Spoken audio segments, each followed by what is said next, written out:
So welcome to URBONUS podcast. I'm the host Donatas URBONUS, and I'm joined by two vets that every top domestic league would be proud of having in their competition. So you can only imagine how proud I feel of having them both on this show. Please give a warm welcome to Mr. Errick McCollum and James Gist. Welcome to the show, guys. Thank you. Good to be here. And yeah, guys, since you both play in the Turkish league, Errick McCollum plays for Karşıyaka Izmir and James is playing for Bahçeşehir Koleji. Probably we just wanted to say that our thoughts and prayers with everyone affected by the earthquake in Turkey and neighbor countries recently. So thank God that you were pretty far away from these places that were damaged by the earthquake. So, I mean, the situation in Izmir and Istanbul is pretty safe, right? Yeah, it's stable here. I think the worst part was just the electricity. I went out for a little bit in the middle of the night. But other than that, I didn't feel any tremors. I was sleeping, but definitely praying for those who were affected and for those who haven't been reached yet. Yeah, definitely. It's a difficult situation. It's scary, because a lot of people lost their lives. A lot of people are missing right now, and it kind of changes everything. And with the weather, the way it is right now, really cold, snowing, like that becomes a problem too. So definitely prayers up. And hopefully, us as a Turkish basketball league and teams and people would think could try to do something to try to help out a little bit. I don't know, say care packages, things like that to just try to help in situations like this that are unexpected. It's a tough time for sure. And do you guys have any friends from Gaziantep, for example, how they are doing out there? Yeah, I have one friend who plays there, Jackie Carmichael. So I reached out to him just to see how everything was. Haven't heard back yet. So, just waiting a response. I know it's probably hectic and, his family's probably reaching out and everything. So I'll keep in touch and, hopefully he responds back as soon as possible. Yeah, it was. I know the team Gaziantep is out there. There's a lot of places that were hit. What's crazy is I was born in Adana, Turkey. And I know Adana took a big hit as well. So, like I said, prayers go out to everybody involved. Families involved. It's a stressful time right now here. Yeah, that's true and that's sad, but let's talk something that gives people joy. Let's talk basketball. And today in our pods, we'll address Olympiacos title odds, Dwayne Bacon's middle finger, reasons behind Mike James and Wade Baldwin blackout, Kyrie Irving trade, and we'll put our starters for the hypothetical EuroLeague All-Star game. So just before we start, this podcast is sponsored by Ardu Prime. Ardu Prime is a financial broker allowing customers to trade Forex and CFDs. They were founded in Greece in 1999 and they are fully regulated. This year, Ardu Prime has become the premium partner of the Turkish Airlines EuroLeague. So follow Ardu Prime on Instagram and you'll be able to win tickets to EuroLeague games every week. And I believe we have listeners and viewers who are involved in trading, so visit arduprime.com for more information. And guys, usually we address the NBA topic at the end of the podcast, but this was something we cannot ignore for so long. Kyrie Irving was traded to the Dallas Mavericks, and for Irving and Markieff Morris, Brooklyn got Dorian Finney-Smith, Spencer Dinwiddie, 2029 first-round pick, and 2027-29 second-round picks. What you get when you combine one of the most skilled NBA players and with one of the most skilled players coming off Europe? For me watching it, as a fan, I'm excited. I think it's electric to see, those two guys with the ball in their hands, the things they do. It's just special to watch. I think the ratings are going to be really high in Dallas. As a basketball player, I almost feel sorry for the rest of the team because no one's going to touch the ball. Luka and Kyrie are going to dribble the hell out of it. But it's going to be fun for us fans to watch. But if you're a guy who likes to create, play pick or anything, like you're not going to get many touches. I think what makes it possible that it could work is that Dallas is surrounded with shooters and defenders and guys who play a role. So, it helps them that there's not many other guys who are high usage players. It allows Kyrie to be a scorer. He's a natural scorer, kind of like when he played with LeBron, and he can leave the facilitating to Luka. And that's kind of where we seen him thrive in those Cleveland days, and when we seen him have so much success. Not saying he can't create, but he's just a natural born scorer, and it's difficult when you have to balance, your ability to score anytime and then trying to, please people and make people happy. So, I'm interested to see how it can work, but for sure, it's going to be a lot of isolation basketball out there. I mean, it already was, but now it's probably going to lead the NBA. Yeah, I think that, it's definitely exciting. It's a big trade for sure, blockbuster, I guess you can call it, because it was something that kind of came out of nowhere and with limited time to really be able to make, clean decisions. But having a guy like Kyrie play alongside a guy like Luka, like Errick said, who's ball dominant, makes a lot of the decisions. I think it helps give Luka a little break with having to be so ball dominant, even though the impact he has. But I think he steps into the role where Spencer Dinwiddie was. He was the playmaker off the ball. He was the one that got the point scored as well. And I think the one person that probably might take the biggest hit might be Tim Hardaway Jr. from this, only because you got Luka and now you got Kyrie, and they both can fill the basket up, very well. Luka's capable of getting triple doubles every night, so he's definitely sharing and looking for the shooters around. But Tim Hardaway, I guess he'll be the third, player there that they're expecting to put up solid numbers on top of what Kyrie's capable of doing and what Luka's doing. I think it's going to be exciting, though, and definitely looking forward to Kyrie's first game with Luka. I'm looking forward to that. Yeah, and I remember, speaking of Luka Doncic, I remember Errick once shared a great story of how he met Luka Doncic in the EuroLeague. And I actually remember that the last playoff series he won in the EuroLeague was actually against Panathinaikos in 17-18 season. It was the playoff series between Real Madrid and Panathinaikos. James, what was your biggest personal memory of Luka Doncic? Not just from that series, but also just from the whole experience, because he started playing in EuroLeague since he was a kid, 15 or 16-year-old. Yeah. I mean, for me, the most surprising thing about Luka Doncic was playing against him from such a young age to even the year he went to the NBA, was that he was a player that was trusted with some of the biggest moments on the team full of stars. You had the Rudy Fernandez, you had the Sergio Llull, you had Eddie Tavares, who's there. He makes the big plays. And you had Felipe Reyes, who was there during the early years of Luka. You had a lot of players there. J.C. Carroll, even. You had players there that demanded the ball. But when it came to making the biggest plays of the game, and when it came to, getting the job done, they trusted Luka. They trusted Luka. And Luka actually made the plays happen. That was, for me, the most impressive thing. Even when he was, with Campazzo on the court. I think the first game or so we played against them, Campazzo had got hurt. And so he didn't play game one or game two. He didn't play until he got to Madrid. And I said, people asked me what they thought. And I said, my thing is Campazzo is a little bit harder to guard. He gets the team involved so much. He's a great player. He's defensively effective and all these things.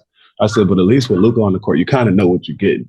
He's going to have the ball. You kind of got to stop him and keep from doing all the things. So with Campazzo out the mix, it was like, all right, we got Luka. We did it. We managed to do a good job the first two games of the series.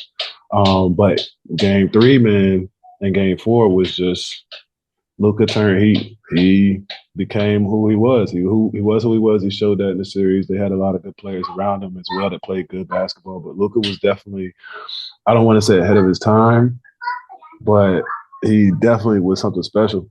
Seeing it at a European standard, and now you see how it correlated to the NBA standard, where it's more space, more possessions, more everything, and he's definitely playing at an elite level. And it's good to see. It's good to see. Yeah, probably. I believe that you were also one of these guys like Errick who knew what Luka was all about, and different from these NBA analysts and NBA people who were questioning if Luka Doncic can dominate in the NBA. Probably you were also one of those guys who believe that Doncic going to be a huge threat even for the NBA stars.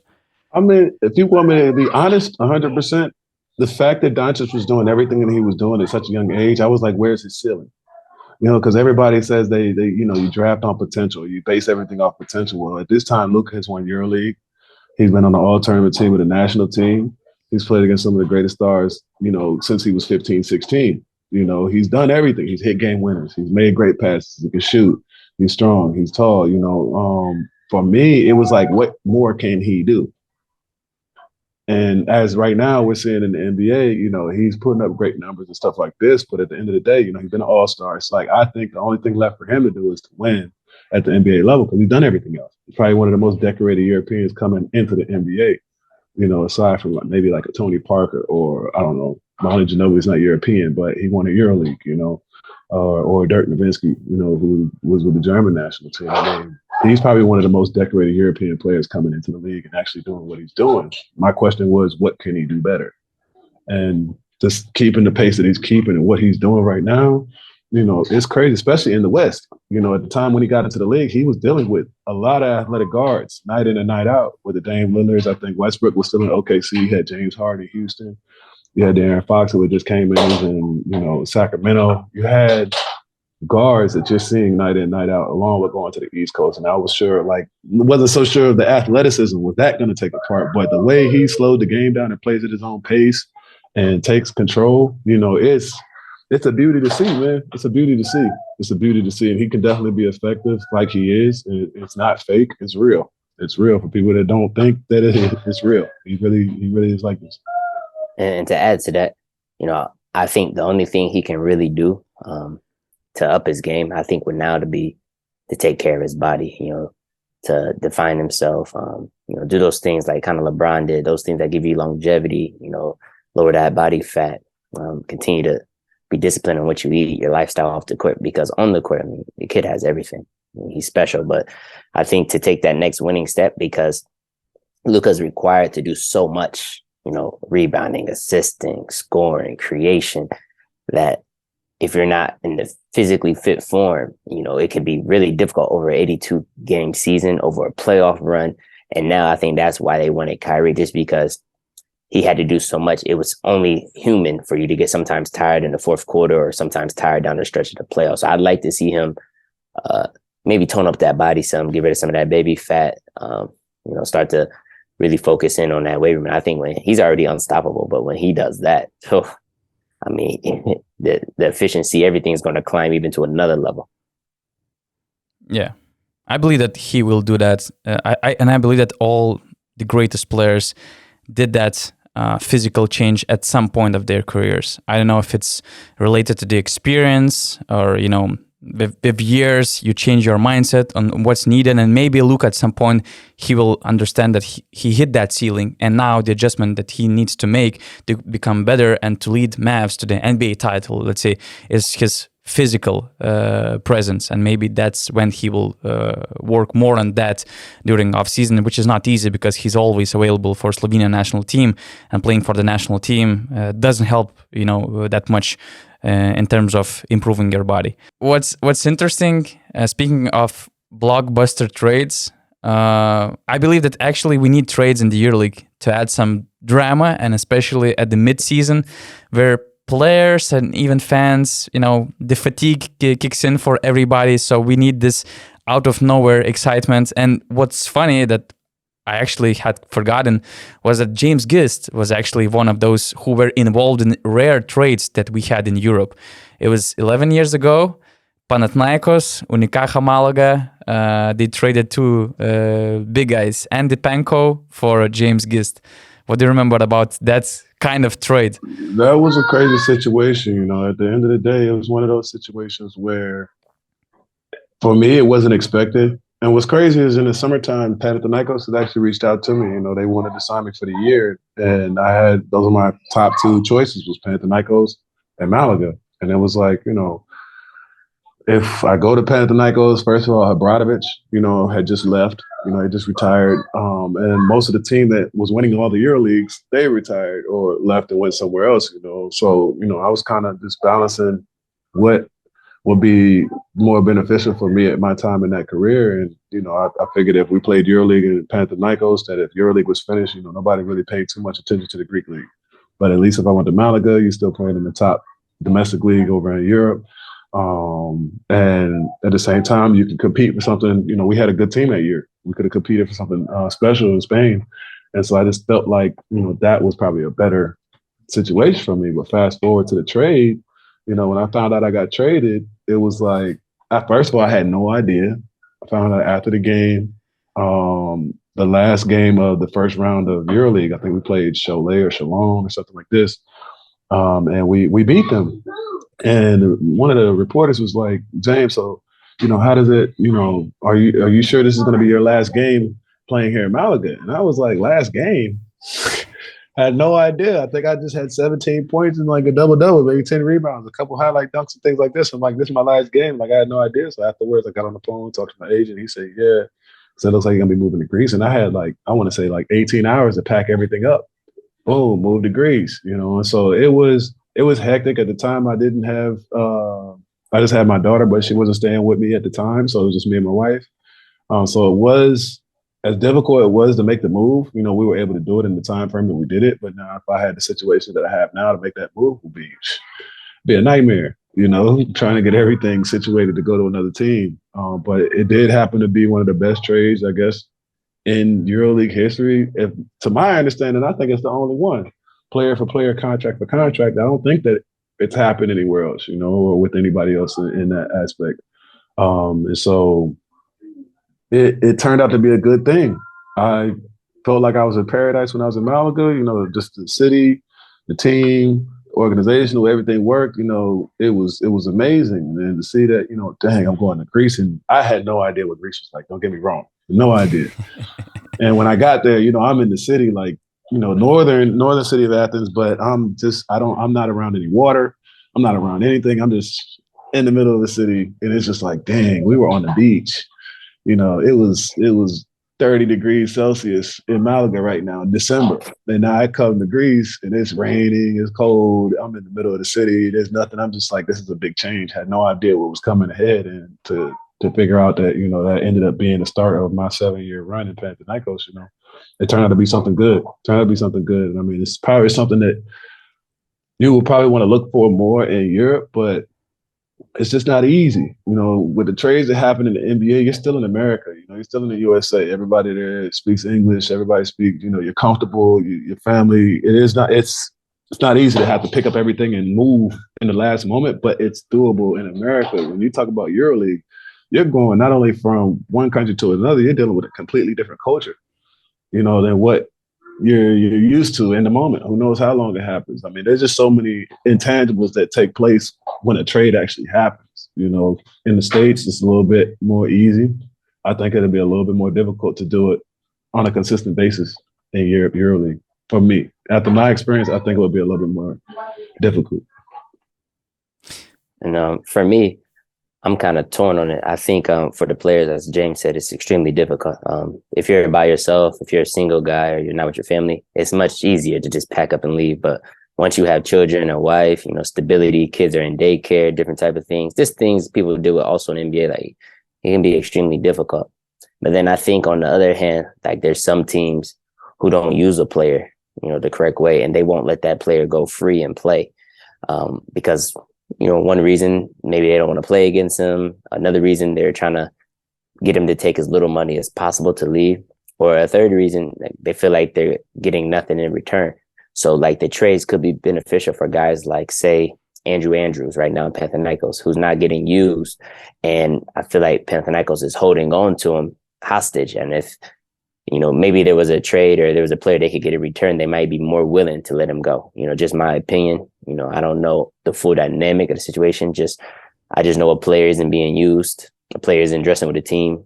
There's no need to keep that player, you know, especially if the player has agreed to leave, whatever. But those type of situations, he's not the only one, but there's some guys who maybe don't get used right and could get held back or, you know, cannot reach their full potential. And so in order for your career to go where you want it to go, you know, instead of eating a year where you don't play the whole season, maybe you go somewhere else and you're able to kind of hit the ground running. And so those are some situations where I could see the trade being beneficial for fans. It would be extremely exciting. It could also take away from, I guess, loyalty, because if we could be traded, I think players' mindsets would even shift even more, you know, towards what they look for in teams and, you know, history, those type of things. So that's real true. I want to piggyback on some of that too, because a lot of times, you know, guys aren't so hip to what to expect when they come over to Europe. You know, And you can be caught in situations similar to what Andrew Andrews is caught in right now. I haven't been following it closely, but I have heard some things, about it and just what's going on. And I mean, a lot of times contract situations are important. Everything that you have in your contract is everything that's expected and everything that you should not even have to bat an eye at. I know a lot of teams in Europe, you have horror stories of people not honoring everything that happens, and they try to figure out ways to break these things. But when you have your contract kind of gridlock, and the things that are expected and what goes forward, for the young players that's coming up and to be, at the next level or the highest level that they can get to over here, pay attention to those things. Pay attention to the small print when it comes to this stuff, because that really has something that is important to be able to go forward with it. Also, these teams, they look at guys to be loyal to them. We're not from these countries. We're from America. We come over here. We love basketball. We want to be here. At the same time, we love the crowds. We love, everything that comes along with it. But at the end of the day, when it comes to trade talk and stuff like this, fans hold a lot of us, hostage when it comes to saying, oh, you're not loyal. You're only playing here for the money. It's like, well, I came thousands of miles, from America to come over here and just do a job that I love to do. I'm more so representing the name. I'm representing the name on the jersey, but I'm also representing me. I'm representing my family name that's on the back of my jersey. There's a lot more that comes to it. So, there's definitely some benefits, definitely major benefits that come from it in these situations. But, it's all kind of things that come into place, and the intangibles that come with it going forward as far as the trade talks, and uplifting somebody to a whole nother country. Yeah, those people who question loyalty should put themselves in your situation or in their regular daily life.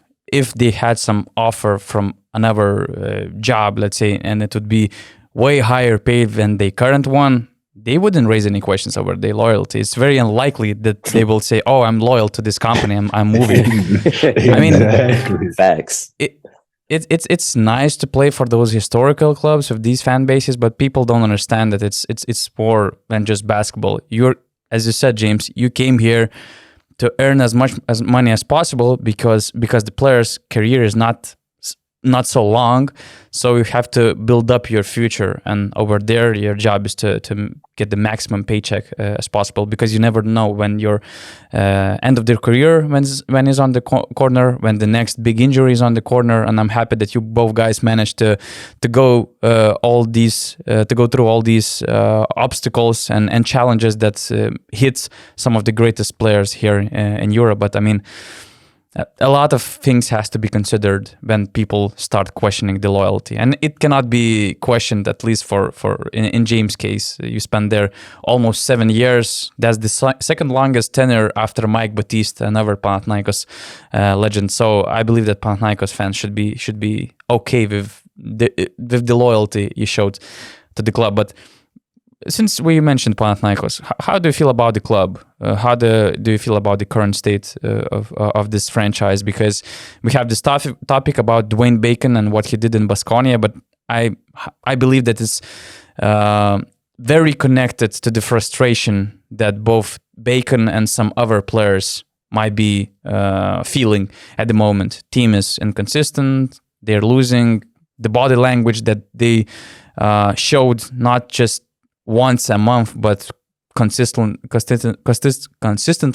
is something that is concerning probably. I mean, for me, like you said, I played in Powell for 7 years, so it's definitely a team that I follow. I know that it's been difficult the last few seasons for them to kind of find something consistent. But to the same nature, I played there 7 years. I never started the season and finished the season with the same coach or the same roster. I went and had a new coach almost every year. I went through 8 coaches while I was there. And when it came to foreign players, they didn't last the whole season. I managed to stick it out and be there, greatly. I wasn't put on the chopping block and they told me to get out. But, the consistency of having a roster that you can build around was not ever easy. That was very difficult. Seeing it right now, I understand where the players might be, and it's a little bit more difficult because the players don't have the support from the fans. I've never seen Oaxaca empty or, you know, half full for EuroLeague games. EuroLeague games, I mean, it seats, 17,000? It would at least be 15,000 in there. And for the big games, it would be over capacity. So now to know that the fans, you know, aren't really supporting the team, they're not backing the team, that's definitely, you know, hurting the organization and what it looks like and what it represents. But also at the same time, the players feel that. I understand the frustration that Bacon might have, you know, in the moment. You know, the team's not playing good, all this stuff. You know, is it right what he did? No, of course not. It got caught on TV. You know, it's on camera. That's the thing now. Back in the day, there weren't so many cameras. Everything was on social media. So you could do some things that might get away with it. Now, they're going to catch everything. They're going to catch everything. So, you know, it's kind of difficult to say what he should have did or what actually transpired. I don't know what was said. I don't know what was going on over there. Baskonia has some of the best fans in Spain. I'll say that. For me, I think they probably had the best fans in Spain next to Malaga. They had Barca and Madrid. But Baskonia fans, when you play there, their fans are really into the game. They're really on top of it. They're really pressing you. They have one of the strongest home courts in Europe. So it could have been a lot of factors that came into the reason of why he did what he did and stuff like this. But I can get the understanding and the fact that, you know, right now is just not a good time in Panathinaikos. And right now there could be a frustrated time for the players. You know, that's kind of, I think, what was caught in one moment. Yeah, for sure. I think that Dwayne was not the first and not the last player that showed the middle finger during the game. We just had some few examples recently in the NBA, starting from Draymond Green, of course, Kyrie Irving. There was also Kyle Kuzma, if I remember correctly. So, and these players were fined, and I'm sure, of course, I'm not encouraging EuroLeague to fine Dwayne Bacon, but for his wellness and his future in the EuroLeague, I think that he should be able to control himself a little bit better, because not just that middle finger stuff happened in Baskonia game, there was also that halftime interview during the game in Madrid, and since he didn't have the best image, not on the court but also off the court, looking at his long-term future in the EuroLeague, these things might hurt his stock, because talent-wise he's an exceptional player, and I believe that he could be a great scorer for any top EuroLeague team that is competing for the title. But especially those coaches who are approving the biggest signings, they might question his behavior. And even though this is bad, but basically it's nothing, this middle finger thing, but at some point it will come to those decision makers' mind that, oh, you remember there was this and that. So it doesn't help his track record, let's say, talking about. If you're going to check that, then you got to check the fans too and the organizations. Because at the end of the day, as players, I don't think that we have any protection against what fans say, what fans do, and how it comes to us. I don't think we have any protection as far as that goes. You know, fans, they're allowed to say and do all kinds of things. It's not like in America, if it was the NBA or let's say a professional event, somebody threw something or spit or said something crazy to you. You see guys, you know, getting people ejected all the time. You know, if somebody threw something, everybody in the stands, first of all, they're going to rewind the camera. They're going to see where it came from. Everybody in the stands is going to point to that person. They're either going to go to jail or they're never going to be able to come back to this event or any event at this location. But here in Europe, that would never happen. You know, I dare security to go up in the stands in Partizan Arena or go up in Red Star Arena and try to take somebody out of the stands. I dare somebody to go in Olympiacos or Panathinaikos and take somebody out of the stands because they did something crazy. It wouldn't happen. You know, so the fans, and not to just put those teams out there, but there are fan bases here that can be hostile. That can push you to the point of being like, dang, you know, now if I do something I'm wrong, it's not the fans' fault. It's got to be even ground when it comes to that. If it's not going to be even ground, you can't penalize Bacon. You can probably talk about it, but you're going to penalize him, you know? Yeah, I think they got to, for sure, find out, you know, what happened, do their research. Obviously, you know, Bacon's experience, you know, it's 27, he's played a long time. You want him to control the emotions, but he's human. You know, there's trigger words, there's things people say, you know, you never know what could have been said. It could be something that, you know, was a trauma for him, could be something that, you know, could have been, you know, unethical, whatever. But, you know, he has to control his emotions in that moment. My advice always is just to cover your mouth and say something, you know, for those players out there. If you don't want to get fined or you don't want to get anything, say what you want to say, cover your lips, and now you're safe. But if you do anything that shows something, oftentimes unfairly, they always catch the second response, you know, and, you know, it's not right, it's not fair, but, you know, they're never going to look at the fans and they And sometimes they do crazy stuff. And we've seen it. I mean, James played in Greece, so he's seen things thrown, spit, all this type, like any type of thing. Like I played in Greece 2 years too, so I know when you're playing in a different environment and if they want their team to win, anything goes. And unfortunately, sometimes it doesn't make for a safe environment. But I'm not saying the Baskonia fans did something. I don't know. I'm just saying usually if someone flicks you off, you had to do something. There was a response. You don't just do that randomly. Yeah, I agree. By the way, what you mentioned Partizan. What is interesting that probably for the first time in their history, they banned one fan for life because they caught him on camera spitting at the referee. So that's amazing change that we actually have right now in Europe, in the EuroLeague basketball scene, where clubs try to make sure that even if they're playing at home, they're trying to make sure that fans are acting as they should be and not making the basketball arena in some kind of jungle where nobody is going to be punished for whatever they're doing inside the building. Because as I mentioned about this loyalty thing, I also think that everybody who is acting, who encouraged this bad behavior, they should think of themselves.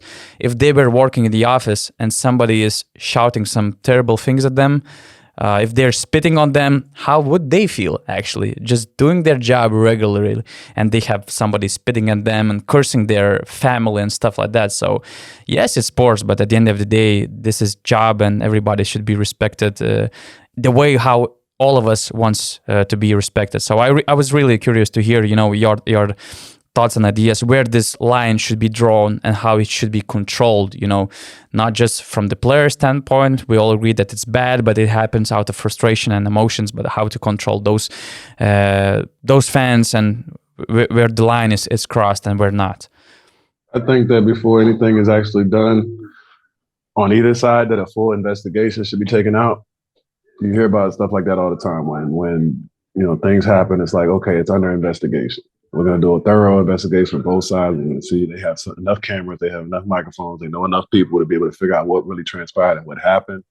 And I think that that's probably something that will help, as opposed to just because you've seen one video, now you're going to impose a fine on the player, or now you're going to impose a fine on the team. I think that there needs to be a full investigation on things, and not just this situation, but any situation that comes up in the future. If they want to try to figure out where the line is drawn, you have to start there. And then it goes to see, when accountability is taking place, now what are the levels of punishment? What are the levels of this? What happens? I think that, those things have to be discussed, because for too long, the European atmosphere, when it comes to soccer, when it comes to football, let's say, when it comes to football, when it comes to basketball, these type of environments, they can get really testy. A lot of people don't understand how crazy these environments get unless you're there to experience it. You can see it on TV, or you can watch it, or you can hear somebody like me and Errick tell you about it. But if you're not there to see it, you'll never really fully understand how crazy it can really get. And, those are things that, if you want to talk about lines being drawn, these are things that have to be addressed. Yeah, I think people don't understand that because, there's some games where I wouldn't have my wife come because I felt unsafe for her. And I felt like if somebody messed with her in the crowd, I wouldn't be able to focus the game. The game's over for me. And fans know that. If you're married, you understand how you feel about your wife. And if you've seen somebody bothering her, game's over. We're in the crowd. I don't care if there's 20,000 there. I don't care if it's the crazy section. That's just what it has to be. So I would keep her from some of those games because I knew the type of environment we were going to. And it's a shame that you have to do that sometimes because what these fans might do. And, there's a difference between being passionate and then creating an unsafe environment. Yep, that is 100% true. Yeah, talking about bothering players, star players, what do you think? Who bothered Wade Baldwin and Mike James last week? What was interesting and what was actually great for European basketball? Because I feel that we need players to be vocal and especially go even public on social media to start this discussion, to make the whole European conversation active. that was great that they both went on Twitter. Okay, I think that Mike James went on Twitter after that play where he passed on making a wide open shot in the end of the game against Real Madrid when Monaco was down by 3. Wade Baldwin addressed his mistake in the last seconds of the game against Valencia and said he was disgusted the way he acted in the last episode, throwing the ball out of bounds. But could you explain, is it like physical, is it where fatigue actually kicks in, and what causes those situations where skilled top level players, they do mistakes like that? So for me, I think a lot of it is, fatigue. You try and do what's best for your team. You're trying to make the correct decision every time. So you think, for instance, for Mike's situation, they go and they set the guard-to-guard screen at the top of the screen. Normally, every team switches that. They'd make a defensive mistake. Both guys go with the guy with the ball. Mike's alone at the top of the key. As a player, I'm automatically thinking, number one, I'm the leading scorer in the team, one of the leading scorers in the EuroLeague. Number two, there's probably an X out, which means basically someone from the corner on defense is supposed to rotate up when he sees that, especially when Mike James is open. So I think Mike James was thinking there was going to be someone there. I mean, you think the whole game he's been boxed in one, he's guarded a lot of times, he's double teamed. There's so much defensive attention. You never think you're going to get a wide open shot. Like, I would never think I'm going to get a wide open shot for game. And so, like, it's almost like too good to be true, where you start to overthink and you're anticipating the defense to do something. And, he tried to make that extra pass. That's what we're taught. You get that ball in the wing. Usually it's a rotation. You throw that ball to the corner. The corner three is one of the easiest threes to make.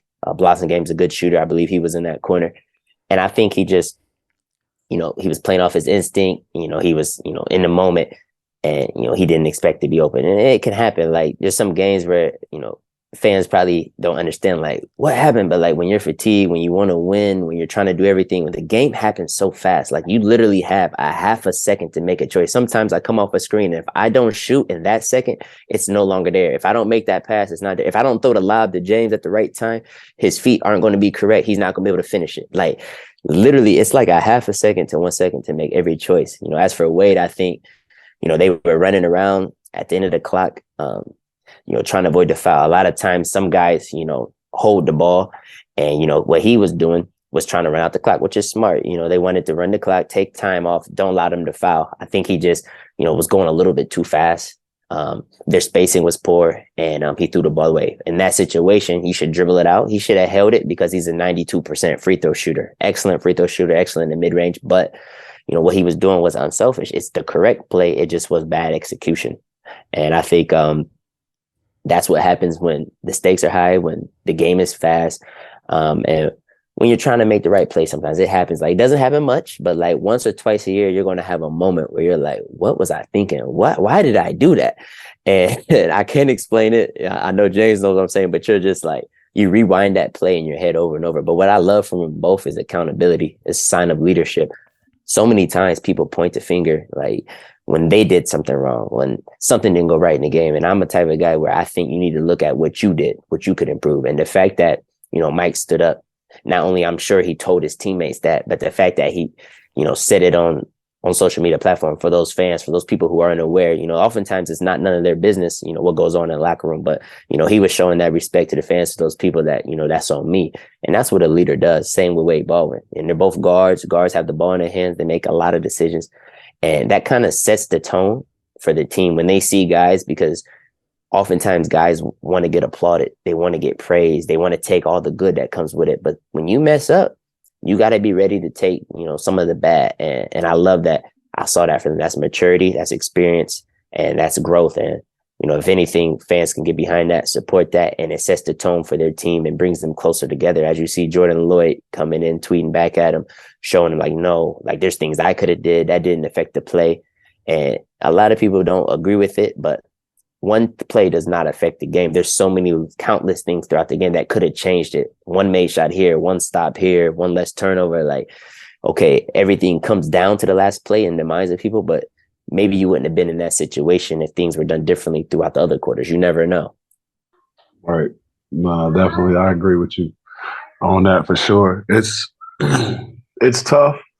to look at, because again, piggybacking off what you said, where one play doesn't decide the game, never decides the game. You can look at all kind of moments that led up to it and what happened prior to it, why we were even in this situation. I think what a lot of people were hung up on Mike James' situation was that, Mike James has this, the narrative about him is that he's just score, because he does all kind of crazy things. But Mike actually really likes to pass the ball. And he's a great passer at that, and in the situation that Errick brought up, you're expecting the next help to come because of the defensive lapse that happened to play prior to that. So I think that in his mind, like Errick said, he didn't plan to be wide open. He was already thinking to play ahead, at the time. Fatigue could have something to do with that, but at the same time, I think it was just him in the moment of like, we're gonna get the best shot out here, and I know that he can shoot. Like you said, Boston Game is a good shooter. And making that play to making the extra pass shows that he's for the team and he's not just for himself. And a lot of people highlight that Mike is the type of player where he's all about himself, and that's not necessarily true. I've had the opportunity to play with him for 2 years in Panathinaikos, and I followed him since prior to him playing in the EuroLeague, NBA, and all that stuff. So that's just, I think, one of those situations where, okay, you could say it was a lapse. He was wide open. Maybe he didn't look at the basket. It was the anticipation. It was, the last seconds of the game. So fatigue, when they say you're tired, the first thing that goes is your mind, that could have been an issue. But I think that it showed the unselfishness. And, like Errick said, one of the biggest things was taking accountability. When you take accountability for your actions and what you think, as a player like Mike or a player like Wade, they have a lot of pride. They have a lot of, heart, especially when it comes to the game of basketball. They want to win. They're winners. At the end of the day, if they feel like they had something to do with the reason that the team lost, they will be the first one on the front line saying that, this was me. I'll make sure not to make that mistake again so that we can win the next game. But also, both of these plays that they made were just an unselfish act. Both of them were unselfish acts. And for everybody looking at it like, oh, why didn't Mike shoot it? Oh, why did Wade do this? It was because those were the right plays to do. It just didn't, with Wade, you want to run the clock out. With Mike, if the extra pass is there, boom, I trust that my shooter is going to make this. That was a trust thing. It just didn't play out that way. And I hope everybody doesn't overlook that part, which fans do because they see the highlight and they're just like, they say all the negative things. But it's deeper when you break down the game of basketball and the things that happen. If you understand it, then you understand those plays right there. Guys, we actually rarely speak about Maccabi. They're always in the middle. They're not very consistent, so it's not like they win 5 games in a row and suddenly everybody starts talking about them. And they're slightly above 50% of wins so far. Their record is 12 victories and 11 losses. What do you think about them? Do you see them in the playoffs? I actually do. Anytime you have a guard like Lorenzo Brown, you got a chance any night to win. The way he can score, the way he can create, kind of dictates the tempo. And then you pair that with Wade Baldwin. I think guard play is crucial when you're trying to make a playoff push or have any type of success in the modern game today. And they have 2 guys who can create a shot for themselves at any moment, but can also create for others. And then you surround it with solid guys who fill in well, Bonzi Colston. I really miss them having Alex Poitras, that lob threat, that presence inside, someone who's experienced, who's good on the switches, who kind of makes them versatile because they all have bigger guards. So when you have those guards, Wade's probably 6'4", Lorenzo's 6'4"-ish, you can kind of switch and you can take teams out of their offense, out of their flow, out of the pick and roll game. And that's something that Poitras was really good at. But I think, their athleticism, their ability to play fast, them having a maestro in the half court, I think there's someone that you have to consider. Early in the summer, I was worried about their shooting, from the perimeter. But I think, they find a way to negate that. And, they're having success and with their home crowd, with, how strong they are, with how they play well there. And they're able to be decent on the road. You know what they're going to give you at home. I think, they're a team that can, stay in that top 8. Yeah, I'll let you go ahead and then I'll chime in. I think that consistency was their problem because they won 3 in a row just once this year and they haven't won more than 2 straight games since November. And it's hard to be consistent when you have the second worst defensive rating in the EuroLeague. But the thing is that offensively, they're doing great. In the second round, they produced the second best offense, Lorenzo Brown should return soon, and he was in a great shape before he got injured. It seems like their duo with Baldwin works way better than many of us expected before the season. They're playing 7 of their last 11 games at home, and at the home they're so hard to beat to anybody. So I believe that right now they put themselves in a good situation. I just hope that Lorenzo Brown will return sooner than later. I hope that there won't be any setback in his return. And I really believe that although this top 8 race is very difficult because there are a lot of threats down below the top 8, including FS. Partizan is one of the hottest teams in the EuroLeague right now with 8 wins in 10 games. Valencia is very solid and I would say underrated team. There are a lot of threats out there. Facundo Campasso will be back in place soon at the end of the February. So a lot of threats out there, but I believe that with Lorenzo Brown, they're in a good situation to keep their place in the top 8, although it will be very difficult to do.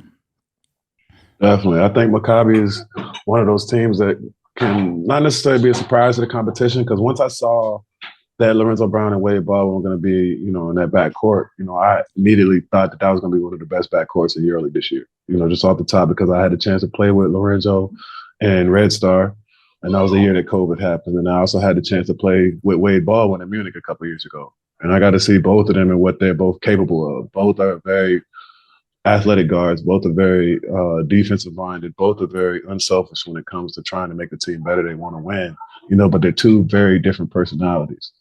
It's like a yin and a yang kind of thing. And it's like fire and ice. You have that with them two. And when you put the perfect pieces around them, having athletic bigs, you have shooters around them that they can find, and a team that can really get out of transition. They're a team that can definitely be dangerous in the European, circuit. And the fact that they've been able to protect their home court as well as they have, that's one of the key things about going to playoffs or even possibly making the playoffs, defending your home court. You have to win on the road, because in playoffs it's a 5-game series. You have to get one on the road, especially if you're not the home court advantage team. Got to get one on the road. But the fact that they've shown and proved that, to play in Tel Aviv is one of the more, hardest places to get a win. That shows and proves that they are capable of making the playoffs. EuroLeague this season has just been probably one of the toughest competitions that I've seen. Unfortunately, I'm not there because I'm not playing in the EuroLeague this year, but I watch it, I pay close attention to it, and just seeing the level of competition that's here between teams and how, close all the standings are. Like you said, you got Valencia, you got Partizan, you got Žalgiris, you got Efes, who's in and out. They're on the brink. You have teams that are really making a push, even like you said, Red Star, that are making a push for those top 6, 7, 8 spots that are all separated by 1 or 2 losses. You mess around and have a bad double week, or you lose a couple games, you could be out, as opposed to just having any kind of advantage in the playoffs. So, it's with the last 10 games coming up, it's going to be very interesting to see who can hold strong, who can hold the best record, and move forward. Maccabi definitely has a big chance, but it's close. Fenerbahce, they started out the season 10-1, and you see, after a couple injuries or just a couple bad spells, it can change just like that. So this is probably the most competitive I've seen EuroLeague in all the years I've been playing, and paying attention to it. It's competitive. I love to see it. We have Olympiacos, Madrid, Barca, Fener, Monaco on top with a slight advantage over other teams. Who do you see among the other teams completing the top 8 picture based on your feelings and intuition, watching how those teams are progressing? And who do you see just completing this top 8 picture between Baskonia, Partizan, Maccabi, Valencia, Žalgiris, Efes, Virtus, and Red Star? Probably we have as many as 8-9 teams still competing for the playoffs. For me, I think that top 5 is pretty much a lock. I think they've kind of solidified themselves, bearing any injury. So when I say Olympiacos, Madrid, Barcelona, Fener, Monaco, I feel like those ones are probably a known commodity. For me, I think Baskonia is going to be in there. I like the way they play. their offensive movement, the fluidity, how the ball goes side to side, how they share. I think that's just a special team that enjoys playing together, that has great chemistry, and is constantly, I don't want to disrespect them, but overachieved. I mean, they didn't get any of the fair and fair. Nobody mentioned any of their signings. I tried to warn them about, Darius Thompson being, one of the best surprises of the EuroLeague, but, people don't really understand it until they see it because, he didn't have the EuroLeague experience. But I think he showed that he's one of the top point guards at that level and really, controlling that team, even without, Perry Henry right now, missing some time. They haven't missed a beat. Marcus Howard got hurt. They still kept winning. And that's what really impresses me with the team and why I think they'll be in the mix, because they faced adversity. They've had those ups, those downs, and they've continued to maintain their position in the standings. I think Maccabi, as I mentioned, they'll be in there as well. So, that's 7 teams I have right there. And then, just because of their home court, 7 out of 11 games at home, Lorenzo Brown coming back. So you stayed in the mix with arguably one of the best point guards, in the EuroLeague, not playing. And then what that does is that forces the bench to step up. That forces other players to be thrust into roles. And that creates, more weapons for your team, because now those guys have seen what they can do, with Lorenzo Brown out. And now you throw him into the mix, now you have so many more options, much more confidence in guys, and you have a flow. So, I like them there. And, it's tough for that 8th spot. I'm not saying they're going to be 8th, but I'm just naming 8 teams. I think you can't go wrong with any, but my intuition says Ephesus only because of what they've shown us in the past. I keep waiting for them to hit the switch, and I always thought last year, maybe this is the year it doesn't happen. The first year, every time Shane was hurt and I'm like, they're digging too big a hole. And then, somehow, some way, they always found a shovel and they always dug themselves out. So anybody with championship pedigree, with that experience, as long as you got, those 2 guys in the backcourt and Larkin and Mises, and then you throw in Will Clyburn, who's an elite player in his own right, I can never count them out. Even though Zalgiris has been great, Valencia has been excellent. Partizan has really turned it on late. They've been one of the hottest teams. You see, Red Star's going to have Campazzo coming back. Bologna's starting to figure it out a little bit. Even Milan's starting to win some games. Maybe it's too big a hole, but they're starting to win some. I think you can't go against Ephesus just based on sheer talent, experience, and knowing how they perform when the lights are the brightest and the pressure is the most tense. So, I think they're going to find a way to sneak in there, barring any major injuries.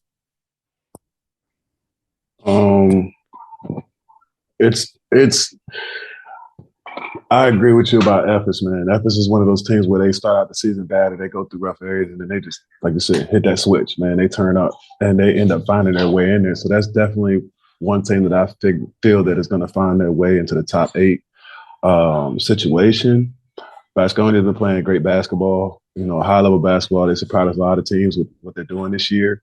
So I definitely think that they can stand a chance, but the hardest thing to even decide right now is, with the records and how close they are, who's going to get in and who's going to get out.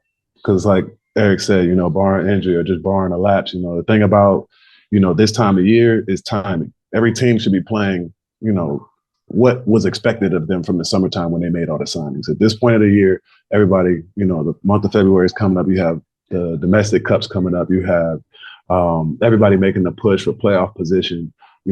All of that stuff comes into play during this time. But usually you have your clear teams that are like, all right, they're just clearly better than everybody.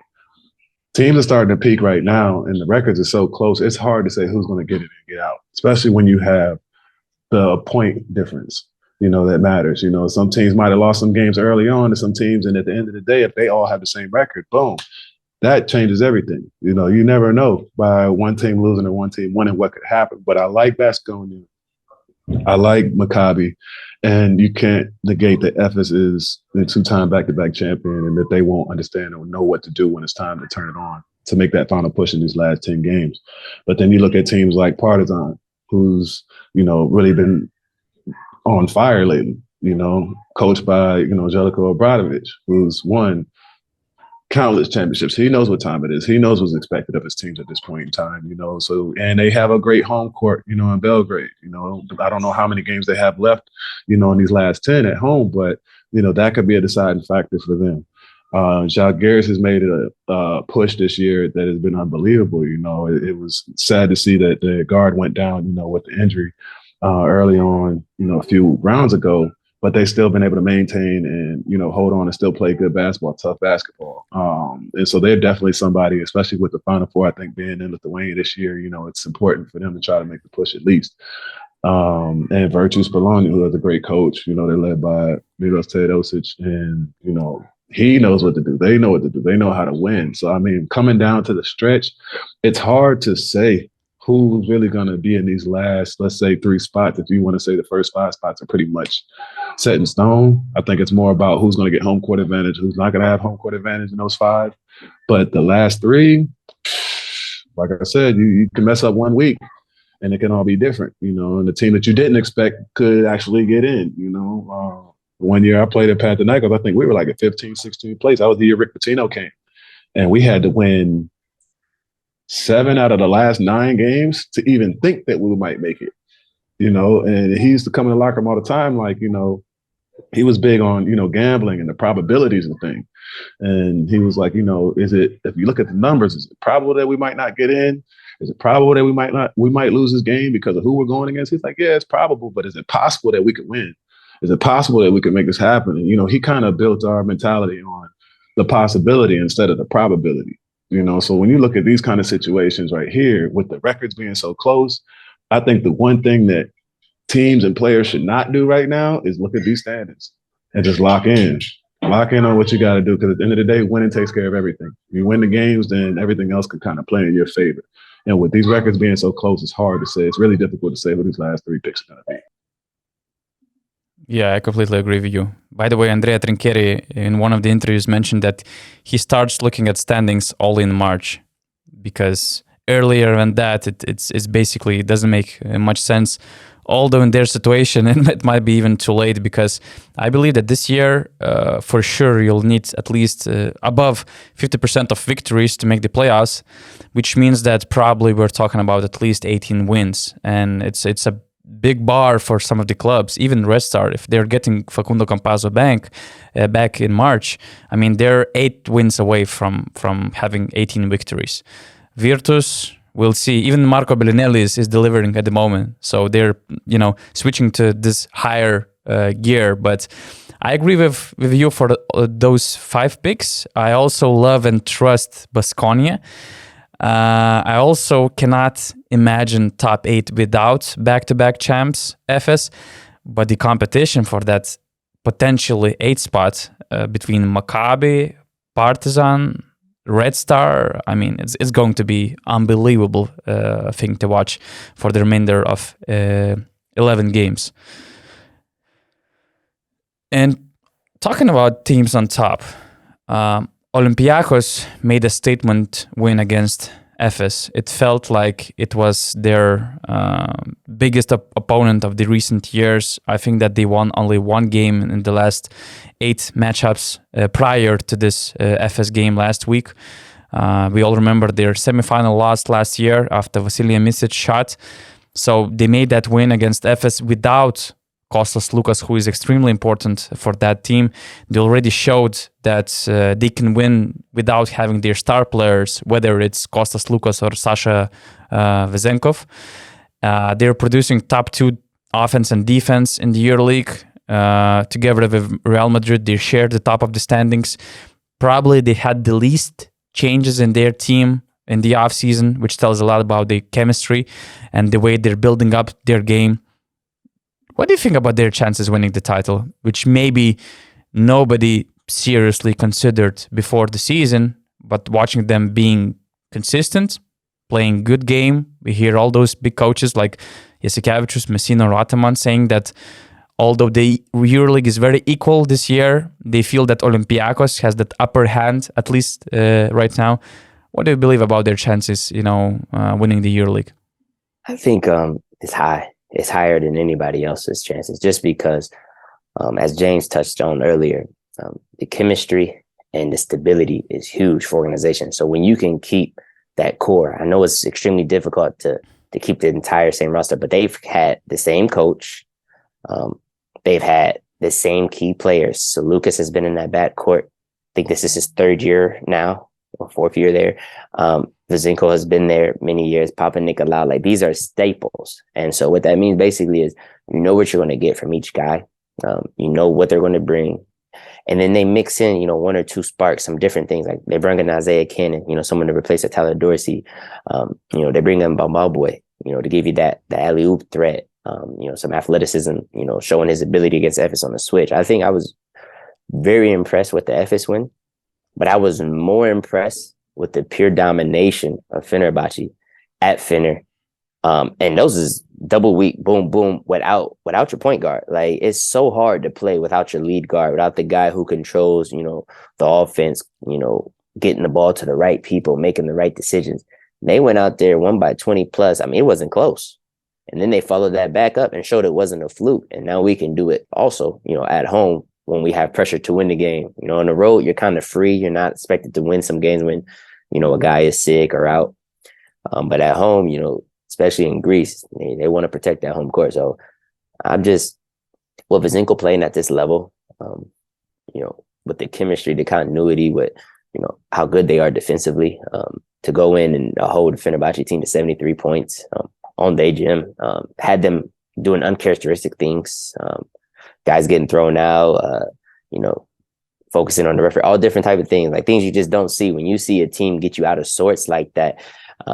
You know, there's a reason, because they're good, they're talented, and, you know, the game is difficult. So I think, you know, with them maintaining that home court, you know, in that first round of the playoffs, which I think they'll have, and with the talent they have, you know, this a joy, you know, what they're happy with each other. I heard Bajokas, you know, from when we had our last guest, Malcolm Delaney, you know, he gives that freedom, he gives that belief, that confidence, and that's why they're playing, you know, what it seems to me to be free. So, you know, I don't know the percentage. If I had to guess, you know, there's no way they don't make the Final Four, right? Like, I just can't see them not there. And, you know, at that point, you know, the Olympiacos fans are going to travel, they're going to support, you know, they're going to come pack out Zagreus Arena. You know, why not? Why wouldn't this be the year? You know, they, after getting their heart broken, you know, last year, why not? I think they, at this point, if they can stay healthy, I think they're the favorite, and the odds are high. Yeah, definitely. I think that right now, Olympiacos, and not just right now, but, you know, for a few rounds now, Olympiacos has been playing the best basketball, you know, team-wise. That coach Barzokas, he knows the way. He's won a EuroLeague title with Olympiacos before, so he understands what it takes. You know, he's Greek. He understands the culture and everything that comes along with coaching Olympiacos as a team. But right now, the way they play basketball is at a very high level, and it's consistent.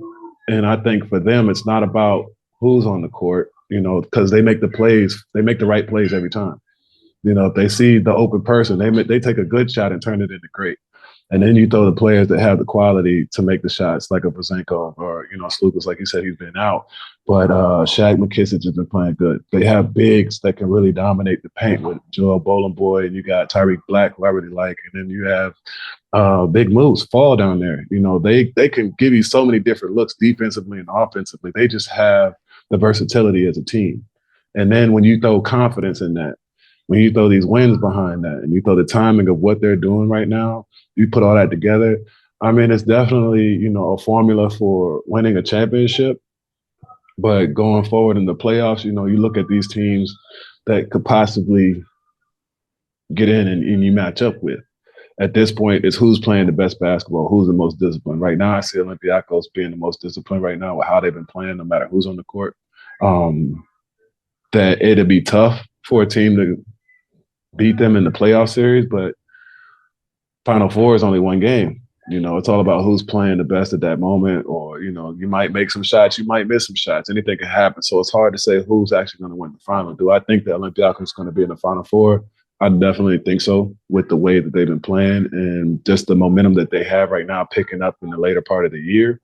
I think that they have a very dominant team. But again, you know, playoffs is all about matchups. Who you match up with, you never know. It could just be a bad matchup, you know. And again, I like the way Olympiacos is playing because they don't play selfish basketball. They play great half court, and they're also a team that can get out and run and score a lot in transition. But at the same time, you know, in a 5-game series, if it's a bad matchup, you know, anything can happen in these playoffs. But also anything can happen in the Final Four. So it's hard to say who's actually going to win and if Olympiacos is going to win. Are they the favorite? Probably across the board of what they're seeing right now from a lot of teams, coaches, and just, general managers around the league, you would probably say that. But again, it's hard to predict. This is why I love the game of basketball, man, because you just got to play the game. No matter what it says on paper, no matter what it says, every team still has to play each other. And so I'll be definitely paying attention and looking in to see what happens. But right now, Olympiacos is playing the best basketball in EuroLeague. That could be a bad reward too, to be first place and possibly get eighth place F is streaking at the wrong time. Like that could be a horrible gift. For real, man. For real. It's just and it happens just like that. It happens just like that, man. And you just never know. Especially like I said, I take it back to Fenerbahce, not to keep any highlight on them, but they started out 10-1. They were the number one team. They were the hottest team. Nobody was coming close. And now teams woke up, they focused and got locked in. They had a couple of injuries, and now it's, an even playing field. They kind of fell down the standings after having the number one spot on hold for so long. It's hard being the number one team because you legit have a target on your back. And teams that come into the playoffs, this year, I don't think there's going to be a team in the playoffs that doesn't belong. Years before, you might have had a team that been like, they just made it in because of such and such. Or they, this is just how it played out, and this is who you get to match up against. And you got a team that easily wins 3-0. I don't think no team this year that makes the playoffs does not belong. And I think every matchup that every team has, whether it's home court or not, is going to have, a problem. It's going to be some games where it's just like, these are some playoff series. This is the most competitive I've seen in EuroLeague in years. And so I definitely think that the playoffs is going to uphold that as well. Yeah, never get too high or never get too low if you're a EuroLeague fan. For the end of the podcast, let's give credit to the best of 2/3 of the EuroLeague season. NBA announced All-Star rosters last week. EuroLeague All-Star game is also a hot topic and becoming a topic in today's league. And I'm actually hearing that EuroLeague is doing some serious research on whether they should make a move for the All-Star weekend, All-Star game event or not. And I'm hearing that there's a lot of optimism towards this idea. But let's give credit to the best of the current EuroLeague season, and let's name our Team Europe versus Team Rest of World starters. I believe that the conversation would be way more entertaining if we would also put bench players on our teams, because that's where we have some snubs and somebody going on Twitter saying, "Oh, this is disrespect," like James Harden did. But let's stick with starters only, because we can discuss about all these picks for like another entire podcast. Who do you guys have for rest of world team, for instance? All right, we can go position by position. Position by position. Right. For the world team at point guard, I got Lorenzo Brown, 17-6.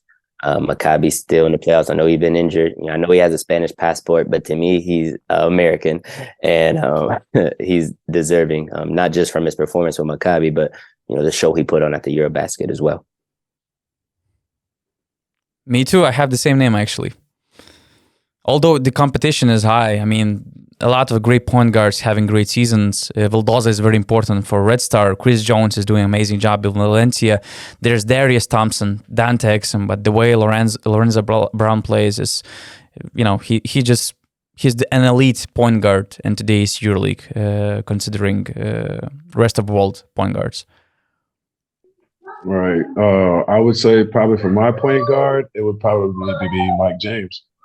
I'm a big fan of Lorenzo, don't get me wrong, but Mike has been able to, lead the team and lead the charge as far as them keeping the top of the standings right now. When you look at EuroLeague,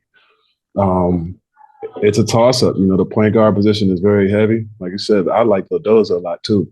And what Vildoza has done this year, especially after coming off the injury and not being on the Euro scene, for so many years when he went to New York and all this stuff, he's come back on the scene.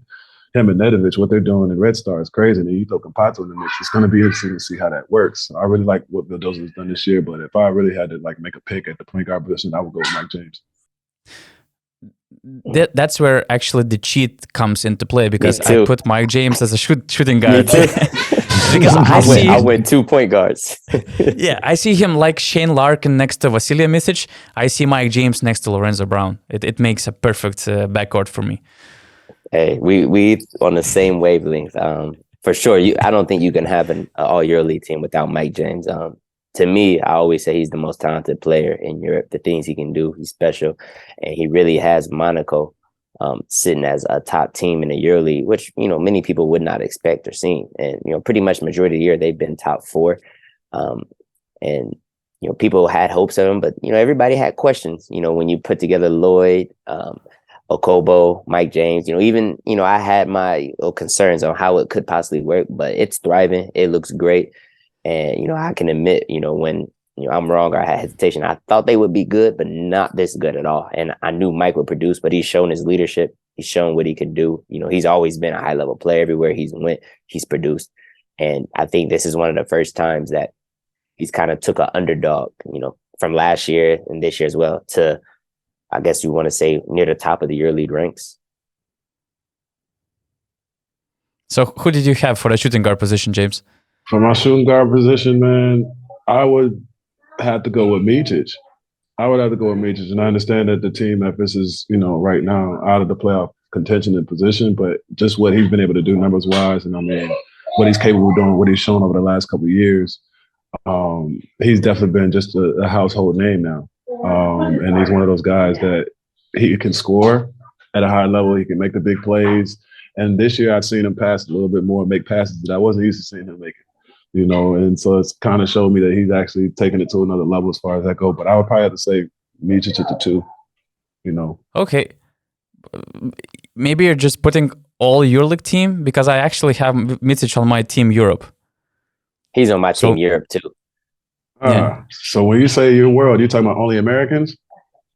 Rest of world Americans, or some big guys from Cape Verde, or some guys from Argentina. Then give me Vildoza at the 2.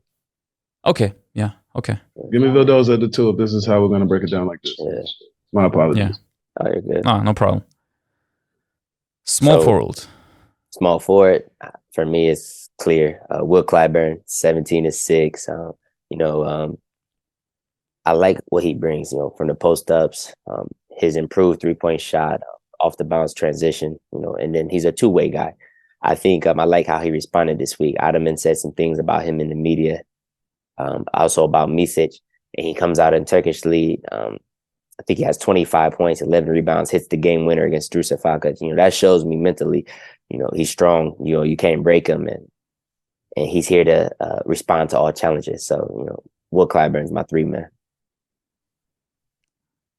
I think to add, I have the same guy, which is exceptional on both ends of the floor. Although competition is nice. I mean, Bacon, Derek Williams, Bonzi Colson. You can play some shorter guys like Kevin Punter. I know you can put Wade Baldwin into your backcourt, but if we are talking about pure small forwards, Will Clyburn doesn't have a competition, unless there's another Argentinian name which I actually put as my power forward, Gabriel Deck, because he's also kind of originally a small forward, although he plays a lot as a power forward in Real Madrid as well. So he's a very versatile player, and I have both of them on my forwards position, both Will Clyburn and Gabriel Deck.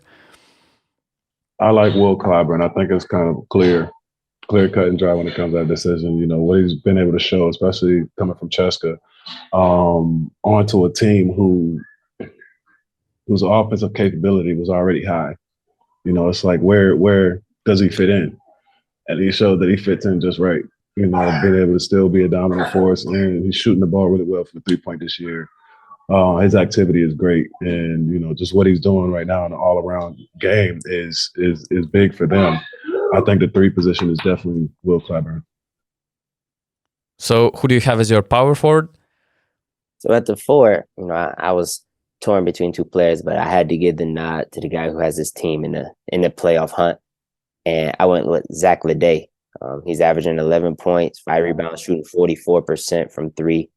He can pose, he brings energy. He's a guy who's kind of transformed himself. Started out as a 5 in the EuroLeague at Olympiacos in those early years, early part of his career, and he's transitioned into a 4-man shooter who can still post up, who can be physical. The other guy I was considering was Derek Williams. We all know his talent. He's having a good year at Panathinaikos. The team has been up and down, but I ended up picking Zach Leday, and I like what he brings: stability, consistency, and he's doing it for arguably one of the greatest coaches to coach in Europe. And you, James? For me, I'm gonna go out on a limb here because of who I'm thinking should be my 5. Is somebody different. I want to put Motley at the 4. What Motley's doing at Fenerbahce right now, he's putting up 20 and 10, easy. And it's not like they're actually running direct plays for him. He's finding his throughout the system, being in the right place at the right time, rebounding the ball well. I really like Motley. And what he's been doing right now. So I would put him at my 4 position. Yeah, I believe that he's the highest scoring center in the competition. Yeah, he's 12th best scorer in the EuroLeague, and I don't see any other center above him. So yeah, he's special, and he deserves to be considered as among all the greatest. But I just didn't see much competition for Eddie Tavares, who is as important as always for Real Madrid. Top 3 rebounder, top 8 in the efficiency. He's close to John Motley by his scoring, but he just has a lot of competition around in Real Madrid team, and since Chus Mateo is also distributing minutes pretty equally to 15 and 18 great Real Madrid players, I think that to this day he remained as a focal piece of Real Madrid team. Let's see, I would have Tavares at my 5. I would have Motley at my 4. I would just have that lineup in the backcourt. Yeah. We're gonna get some production out of that. Yeah. And for me, I had Motley as my 5. It's a guy who's, a little under 15 a game, 6 boards, and he's doing that in 23 minutes. I think his only weakness so far in the EuroLeague has just been sometimes getting in foul trouble. But the way he dominates inside, it's like he's too strong. So he bullies guys, rebounds, scores. He has great touch around the basket, shoots a high percentage, a little under 61% from twos. But also, he's agile, he's graceful, he's quick. And, he has been the focal point of the Fenerbahce offense, been the most consistent player, been the most dominant. And I think he's kind of broke out as I expected this year. A lot of people thought because it was his first time in the EuroLeague, there would be an adjustment period. But, I harped, countless times on the air that no, there will be no adjustment. He's ready for this level, and he's shown it. Yeah, so shall we start with Team Europe? And as an European representative, I'm starting with Vasilij Micic, top 5 scorer, 3rd most efficient player. He's still carrying FS team, whether Shane Larkin is playing or not. Okay, they're losing, but probably nobody can question his quality as coming off as a best point guard from Europe in the EuroLeague. Yeah, I had Micic as well. I mean, the numbers speak for themselves. 17-6, brings it every night. Been consistent for them. Also been relatively healthy. And you just know what you're going to get from him every game. And he keeps FS always in the mix. Just because that backcourt is the reason why no one ever loses faith in him, regardless of how they start. Based off of the season, I understand what's happening with the team, but I think it's hard to overlook Nando De Colo and what he's been doing. I think I would have Nando as my point guard in this situation. I know and you stick with Micic, and you stick with Micic as a shooting guard, and I have Micic as my 2. Yep, I have him as my off-ball guard, but I like what Nando's been doing, and what he's been able to do his entire career in Europe is just exceptional. And even though Asvel is not at the top of the standings of what they've been doing, it's not like they've necessarily been getting blown out of every single game. A lot of games they were in and they lost it towards the end, but Nando's performance was still bar none, and I like Nando De Colo as a point guard. I actually had Nando De Colo as my 2. Me so too. I'm a fan of him, like how he scores, how he draws foul. He, I believe he's 35 years old, and, he's still playing like he did at 30. So, he's the probably sole reason why Asvel has been, in the mix, competitive in all their games. And, I won't hold, their record or their lack of playoff push against him because, he's still an elite player. Yeah, so we I'm a agree on the fan. 1 and 2 situation. It's just Yeah. interchange, but Nietzsche and Nicolo are definitely the 1s and the 2s in this situation. For sure. That's true. The Call is a hell of a player. I even think that he's a little bit underrated in the historical EuroLeague context, because usually we hear this conversation, who is the GOAT of the EuroLeague? And many throw those big European names like Vasilis Panoulis, Dimitris Diamantidis, Juan Carlos Navarro. But I think that Nando De Colo is overlooked. He's a 2-time EuroLeague champion. He's a hell of a scorer. He's always productive. He's always efficient. And I believe that if he didn't spend those 4 years in the NBA, I believe for San Antonio Spurs, his numbers would be even better, higher, and maybe he would have even more titles in the EuroLeague. And even now, to this day, he's the top all-time European competitions scorer. He just became the top scorer in the all European Cups, starting from Korach Cup, Euro Cup, EuroLeague, BCL, and others from 60s, from 70s. He's the number 1 guy above many historical names, and he was always on a huge pace scoring-wise. So he's a great player. He still carries Asphalt team, and it's just great to see him winning some of those close games, even if they're playing the powerhouses of the EuroLeague. Who do you have as your small forwards? So my small forward is Musa from Real Madrid. I think, when you had him buried, everybody thought, he was finished. He came to Efes and, he was missing something. So he takes that year off. He goes to Spain, plays on a smaller team, and he kind of finds himself, builds that confidence, and is dominant, top scorer in ACB. And then you still kind of wonder, will he be the guy at Madrid? It's still Sergio's team. Mario Hezonja's coming in. Like, who's going to take that role? And he kind of, just took it by storm and, showing what he's done. In only 24 minutes a night, he's producing 15, 3, and 3. For a team who's tied first place in the EuroLeague. I think, his ascension to the EuroLeague, his consistency, his knack for hitting clutch shots, just showing that he's a high-level player, and that Efes year was more of a fluke, and this is the real Musa. I agree with that. And I was conflicted with where to put him in the conversation because he's definitely been a lead to their charge. And, it's one thing, when you're playing for Madrid, you're playing with a top team that, is exciting to watch. But when you see a player come into his own and play with the confidence and the tenacity that he's managed to play with during this time, it's fun to watch. It's really fun to watch. And you're seeing him come up and just be a top dominant player for a top dominant team in the European circuit right now. I 100% agree with the 3 position.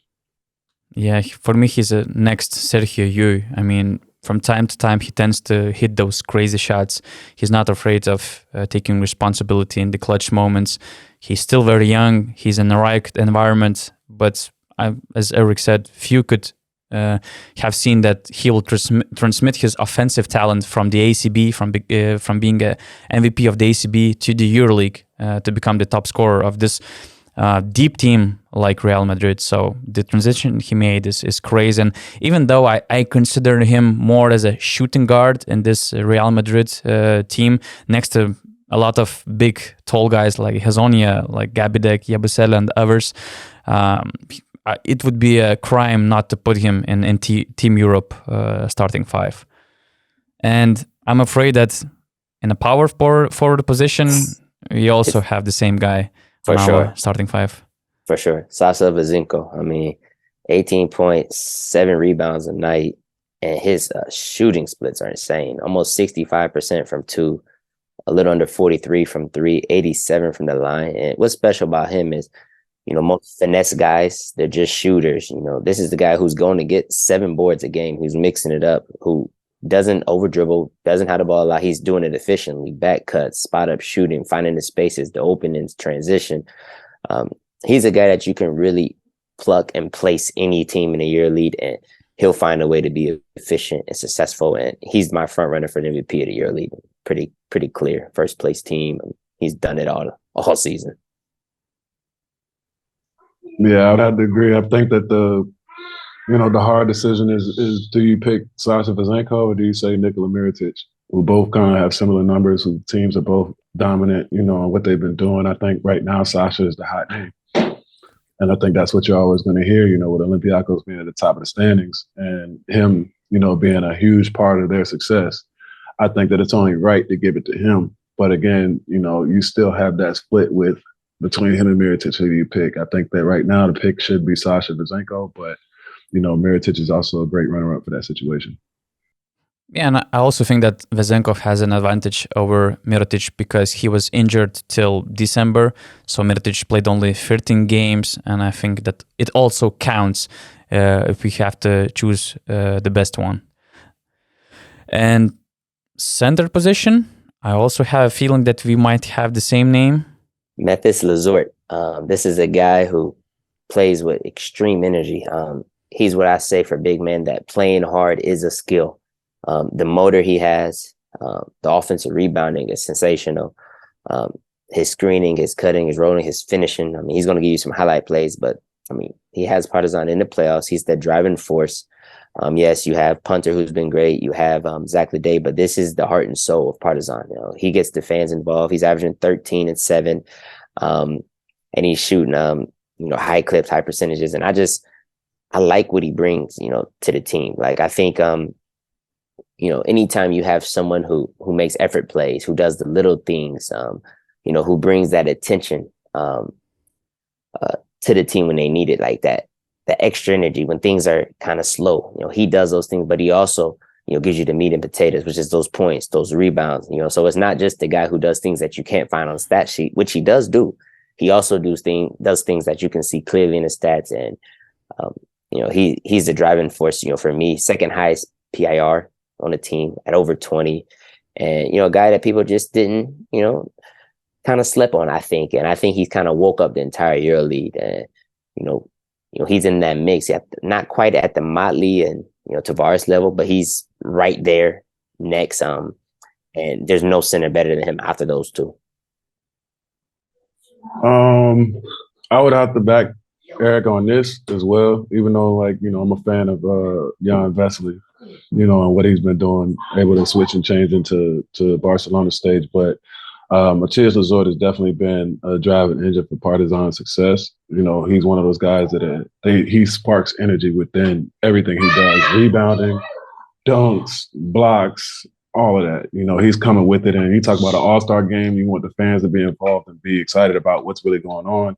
I think Matthias Lessort would be a definitely great, you know, pick for the starting five of the Euro team going into the All-Star game. Yeah, entertainment-wise, he's the best. He even attended some Serbian wedding.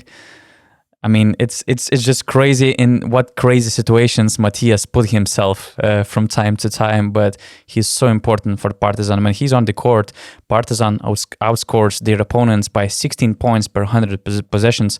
Of course, that's related to the fact that they lack of depth in the front line, and unless there's Zach Leday playing as a 5, they usually have problems when Lessort gets benched. But his importance in this team is great, and I just loved his rise in the EuroLeague because he had a decent rookie experience with Red Star in the EuroLeague, but then whether it was Bayern Munich or especially Maccabi, where he signed just for 2 months and couldn't stay in the team when Reynolds and Žižić were both healthy. I didn't see him returning so successfully as he did this year with Partizan. So I'm happy for him, and I'm happy that we see same lineup for Team Europe. It's just that physical dominance that he brings, you know. There was one game, I think, in the EuroLeague a few weeks ago where he had 10 rebounds in the first quarter, you know, and it's like when he plays like that, off the energy like that, especially in Belgrade Arena or Stark Arena, as they call it, you know, and you have all the fans behind you, man. That's hard. He's hard to compete with. He's a body, you know, he's strong, he's powerful, and he plays with nothing but energy. He loves the physical contact. And he understands that he is in the driver's seat when it comes to pushing the team and making plays so that the team follows behind. I mean, you have other players on the team that are doing a great job as well, like Kevin Punter or Papa Petru, or even Dante Exum, who's really been playing good this year at a position that I don't think he was so comfortable at prior to this. But you have guys that are stepping up, and he's just one of those guys that it's like you said, when he's on the court, the team is just doing that much better because of his presence, defensively and offensively. Yeah, to me, Lessort, he plays like a guy who's on an open contract. Like he has a 1-day deal, and every day, Partizan has the option to renew the deal. Like, this is a guy, that's the type of energy he's bringing. That's the type of effort, type of consistency. Like, I never seen someone who plays that hard, who seems like they never get tired. I don't know what he's drinking before the games, the coffee, the caffeine, but he just needs to stick with it because this guy has an unbelievable motor. You're right. So we have great starters. I believe we have a great slam dunk contest with Dante Hall, Josh Nebo, Wade Baldwin, Dante Exum, or anybody else. 3-point shooting contest should be exciting with Billy Barron, Marcus Howard, La Provitola, Wilbekin, Cannon, Lloyd, you name it. Do you like this whole EuroLeague All-Star Weekend idea, and do you believe that it's possible to realize it in a region, in the continent, where every game matters, where everybody wants to see teams fighting for something, and whether these people will accept just this random nice game for everybody to enjoy the pure beauty of basketball? I love it. It's a place where they can increase the awareness of the EuroLeague. Where else can you get all these stars, in one place? It helps with the growth of basketball. Puts a little bit of money in a EuroLeague's pocket. You pick a big arena, big stadium. You sell at a decent price, premium dollar, and people are going to want to see that. People are going to want to see these type of players. These are game changers, guys who come through. A lot of them will be record holders or already are, and if they're talking about, becoming a player league, continue to expand, continue to grow, what better way than to put the best of the best on the stage and give them that platform to spread the beauty of the EuroLeague? Definitely. I think, one of the biggest things that EuroLeague has always been trying to do is how to expand, how to make EuroLeague bigger. It's always been a thing. And one way that it could be done is through the fan base. How do you increase the fan base? You increase the fan base by giving them an opportunity to see some of their best players, favorite players, all in one venue. As opposed to just coming once or twice a month to see the biggest game. You have a chance where you can bring in everybody. And that right there alone increases the awareness of what EuroLeague is, who the top players are, because as of right now, you have EuroLeague as the second best league in the world behind the NBA. And to be able to, then you have guys like Doncic who are speaking on, how it's a lot more difficult to score in Europe than it is in the NBA. And he's actually doing what he's doing in the NBA. You have the European guys in the league that are commenting about European basketball. This kind of gives light to not only the foreign players that are coming from Europe to the NBA, but also the American players that have been playing in Europe for so long and have been able to play at a high level to be able to be considered an all-star of EuroLeague. I mean, it puts, emphasis on so much. And in that essence, I think it's something that would definitely help bring more attraction to EuroLeague. It'll give them another chance to create a fun event, fun weekend, I guess, since you said dunk contest and 3-point contest and all that stuff. I hope they wouldn't do all that in the same day. But, just having that over a weekend in a place, during the season, I think that it would definitely be something that would be a positive light. Because, you have some great players that's playing over here that a lot of people would never even know about. Or a lot of people would not even expect that this is what they're really doing, and it would bring a lot of attention to it. I think that's something that's very positive, as well as the financial aspect. It's just another venue to bring more money into EuroLeague. Amen. Gentlemen, thanks for your time, for your knowledge and experience you shared with us. I hope our fans and players as well, a huge basketball community is actually following this podcast. So I hope everyone will take a lot of good things from this conversation. Thanks a lot once again, and let's get back to our daddy duties now. Definitely, man. I know you hear mine. So